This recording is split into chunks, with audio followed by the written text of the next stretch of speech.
நாம் உலகில் யாரை கண்டிருத்திருந்தாலும் எதன் வழி நுகர்ந்து அறிந்திருந்தாலும் நுகர்ந்த உணர்வை நம் உயிர் அணுவாக மாற்றி நம் உடலுக்குள் இணைத்ததை அந்த தீவை செய்யும் அணுக்கள் இருந்து அது விடுபட அனைவரின் உணர்வு நமக்குள் வரப்படும்போது அருளை பெற வேண்டும் என்று நமக்குள் அறியாது விளையும் அந்த அணுக்களை அருள் மகிழ்ச்சி உணவைக் கொண்டு அந்த இருளை அகற்றிடும் சக்தியாக அங்கே வாலியை வென்றுதல் வேண்டும். ஏனென்றால் நாம் மீண்டும் மீண்டும் ஒரு நோயாளியின் உணர்வை நாம் பதிவாக்கி கொண்டார் அல்லது நாம் எனக்கு தீங்கி செய்தான் என்று அவன் உணர்வை நினைவு கொண்டார் வாலியை ராமன் மறைந்திருந்ததான் தாக்கினான். ஆகவே நாம் பிறருடைய எண்ணங்களை நாம் நேரடியாக எண்ணப்படும் உணர்வு வருகின்றது. ஆக அவ்வாறு வரும்போதெல்லாம் அந்த உணர்வு நமக்குள் வராது. தீமையோ கஷ்டமோ தொழில நஷ்டமோ இதை போன்ற உடல்ல நோயோ இதை போல நாம் எடுத்துக்கொண்ட நிலையில் வந்தாலும் இதை மாற்றி அமைக்க அடுத்த நினைவினை அந்த மகிழ்ச்சியின் அசக்தி பெற வேண்டும் என்று அந்த சுதமிக்க அந்த ஒளியை இருளை அகற்றிய அருளின் உணர்வை நாம் நுகர்ந்து தன் உடலுக்குள் சேர்த்தம் என்றால் ஆக வாலியை ராமன் நேரடியாக பார்க்கவில்லை, ஆக மறைந்திருந்தே தாக்கினான்.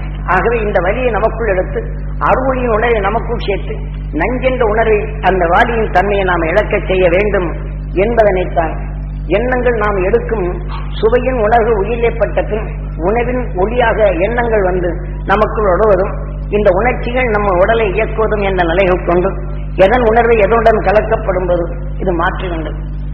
இன்றைக்கு சாயங்களை எடுத்துக்கொண்டால் பல கலவையில் உருவாக்கப்படும் போது அதனதன் சக்தி இழக்கின்றது. எதனின் உணர்வை மாறுகின்றதோ இந்த கலர்கள் மாறுகின்றது.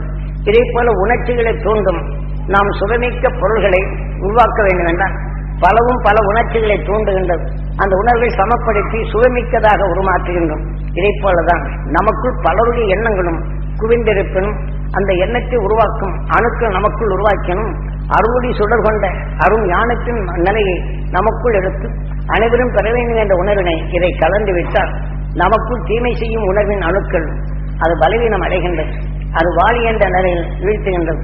ஆக ராமன் மறைந்திருந்து வாலியை வீழ்த்தினான் என்று இன்று ராமையான காவியங்களை பார்க்கப்படும் போது ராமன் கடவுள் என்கின்றார், அவன் ஏன் மறைந்திருந்து தாக்க வேண்டும் என்று சொல்வார். ஆக இதையெல்லாம் அந்த உணர்வை நேரடியாக பார்க்கும்போது அந்த உணர்ச்சிகள் நம்மை தூண்டுகின்றது. ஆக அருளி பெற வேண்டும் என்ற உணர்வை எடுக்கப்போது அது மறைத்து விடுகின்றது, அதனுடைய செயலாக்கங்களை குறைத்து விடுகின்றது. இதை போன்ற நிலைகளை காவிய தொகுப்பின் மூலம் மனிதன் வாழ்க்கையில் எண்ணங்கள் எப்படி உருவாகின்றது, எது வலிமை பெறுகின்றது, எதன் வலிமையை மனிதன் இயக்குகின்றான், மனிதன் என்ற நிலையை எந்த வலிமை கொண்டு நமக்குள் மாற்றுகின்றது என்ற பேருமையை உணர்த்தப்படுவது இன்று கார்த்திகை தீபம் என்பது அண்ணாமலையார் தீபம்.